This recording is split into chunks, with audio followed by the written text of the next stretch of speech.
कप्तान जहाज चला रहा था। कप्तान से बोले कि भाई साहब आप अखबार नहीं पढ़ रहे तो आपका अखबार हम पढ़ लें थोड़ी देर के लिए।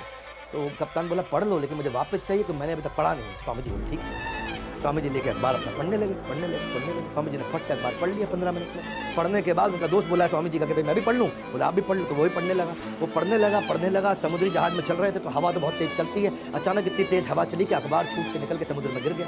तो कप्तान को आया बहुत गुस्सा। अरे तुमको कहा था पागल स्वामी, तुमने अखबार मेरा उड़ा करके समुद्र में फेंक दिया, मुझको पढ़ना था।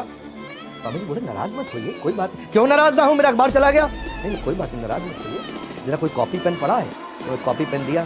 तो स्वामी जी गए, आधा घंटा कुछ लिखते रहे।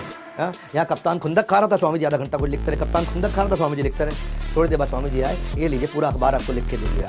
स्वामी जी ने एक एक शब्द अखबार का पूरा वर्ड टू वर्ड लिख के दे दिया। उसकी बुद्धि चली।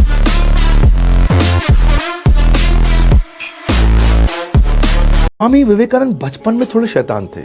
चंपा का पेड़ इनके घर के आंगन में हुआ करता था, उसका टहनी थोड़ी कमजोर होती है। ये उस पर लटकते थे, समझाएं तो मानते नहीं थे। सारे दोस्त इनके उस पर लटकते थे। तो एक दिन पिताजी ने बुलाया, बोला कोई चाल चलता हूं। उन्होंने बुलाया नरेन इधर आओ, सारे दोस्तों को बुलाया। बोला ये चंपा के पेड़ पे ना एक भूत पिशाच रहता है और अगर कोई यहाँ पे इसकी डाली को तोड़ेगा तो वो आपकी गर्दन को मोड़ेगा, डाली को तोड़ेगा वो गर्दन। एक बार एक अंग्रेज स्वामी विवेकानंद जी को नीचा दिखाने के लिए बहुत सारे किताबें उनके सामने रखते हैं और भागवत गीता को सबसे नीचे रखते हैं और उसके ऊपर बहुत सारी किताबें रखते हैं और कहते हैं ये देखो मेरी किताबें, इतना पढ़ता हूँ मैं। फिर बोला ठीक लगाए हैं ना मैंने सारी किताबें। वो स्वामी विवेकानंद जी की बेइज्जती करना चाहता था। स्वामी जी बोले ठीक लगाई है सारी किताबें आपने। अब अंग्रेज दंग रह गया। उसे लगा स्वामी जी गुस्सा क्यों नहीं हुए। स्वामी जी ने कहा कि आपने भागवत गीता को नीचे रखकर सबसे अच्छा काम किया, क्योंकि भागवत गीता ही दुनिया की सारी किताबों का आधार है। यदि आपने भागवत गीता को हिलाया तो सारी किताबें गिर जाएंगी। बुरी बात यह है कि समय कम है, मगर अच्छी बात यह है कि अभी भी समय है। जीवन में वही व्यक्ति असफल होते हैं जो सोचते हैं मगर करते नहीं। अगर आपका लक्ष्य बड़ा है तो छोटे छोटे कष्टों के लिए तैयार रहना पड़ेगा। ज्ञान का प्रकाश सभी अंधेरों को खत्म कर देता है। एक विचार लो, उसी विचार को अपना जीवन बनाओ, उसी का चिंतन करो, उसी का स्वप्न देखो और उसी में जीवन बिताओ।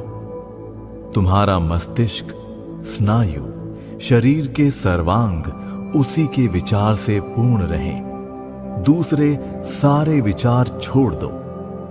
यही सिद्ध होने का उपाय है और इसी उपाय से बड़े बड़े धर्मवीरों की उत्पत्ति हुई है। शेष सब तो बातें करने वाले मशीन मात्र हैं। यदि हम सचमुच स्वयं कृतार्थ होना और दूसरों का उद्धार करना चाहें तो हमें गहराई तक जाना होगा। एक पात्र से दूसरे पात्र में तेल ढालने पर जिस प्रकार वो एक अखंड धारा में गिरता है, उसी प्रकार किसी ध्येय वस्तु के निरंतर स्मरण को ध्यान कहते हैं। जब इस तरह की ध्यानावस्था ईश्वर के संबंध में प्राप्त हो जाती है तो सारे बंधन टूट जाते हैं।